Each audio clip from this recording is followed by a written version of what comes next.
And because dopamine is depleted elsewhere too, people with Parkinson's and Lewy body dementia also experience drops in motivation and affect, meaning mood. They tend to get depressed and so on. When those people are properly treated, they can, not always, but they can recover some fluidity of movement, some ability to initiate movement, and almost without question, those people feel better psychologically, not just because they can move, but also because dopamine impacts mood and motivation.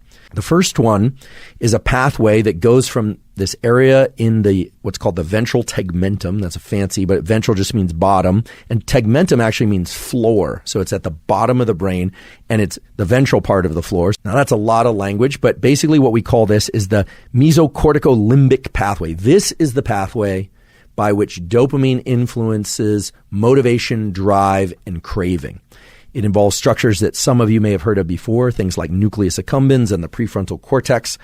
This is the pathway that really gets disrupted